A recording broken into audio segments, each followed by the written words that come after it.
तो आप जानकारी कर लीजिए आखिरकार कौन प्रॉपर्टी बना रहा है।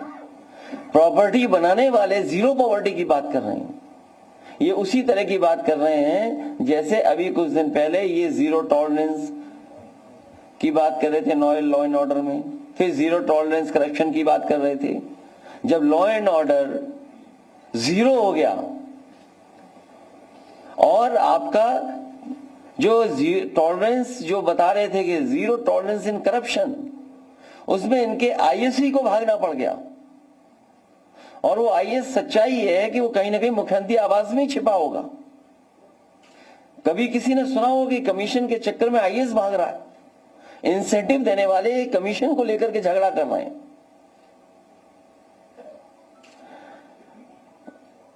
इसलिए इस सरकार को जीरो ही जीरो दिखाई दे रहा है, क्योंकि खुद जीरो होने जा रहे हैं। इनके फैसले पहले से ही पता लग जाते हैं। एक जो फैसला अभी होगा उस फैसले में दो चीजें तो हमें भी पता है, एक कार्यवाहक होगा, एक सिंह होगा। बीच में कौन होगा ये नहीं मुझे पता। एक कार्यवाहक होगा और सिंह होगा, बीच में क्या होगा ये नहीं कह सकते। और फिर कल मुख्यमंत्री कह रहे मेट्रो बनाई है उन्होंने।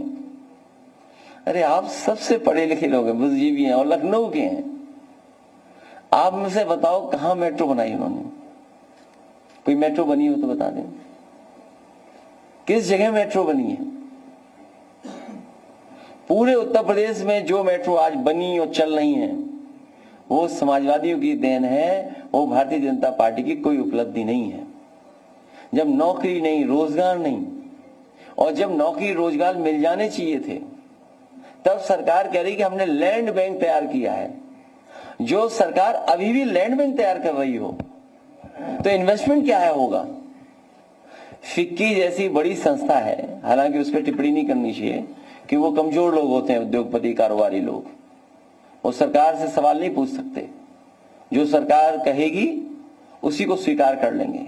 फिक्की वाले खुद जानते होंगे कि न जाने कितना भ्रष्टाचार है, और वही रटा रटाया पुराना घिसा पिटाया डायलॉग कि भर्ती होती थी वो आ जाते थे। अभी सुनने में आया है, हालांकि मुझ तक नहीं पहुंची है जानकारी, आप तक शायद हो, जो नई भर्ती हुई है उसकी पूरी लिस्ट नहीं आउट हो रही है। अरे अगर भर्ती हो गई है तो आप पीडीएफ कर दीजिए सार्वजनिक, आप इंडिविजुअल क्यों कर रहे हैं? आप मेडिकल कॉलेज बना रहे हैं कहां पर? हरदोई में। हरदोई के बगल में है शाहजहांपुर, वित्त मंत्री जी का जिला है। इस योजना के तहत उस समय के जो स्वास्थ्य मंत्री थे नड्डा जी, मैंने खुद और जेपी नड्डा साहब ने मिल करके पहला मेडिकल कॉलेज शाहजहांपुर में शुरू किया था। और जब मैं विधानसभा में था तो मैंने सवाल किया था कि मानक के अनुसार प्रोफेसर, असिस्टेंट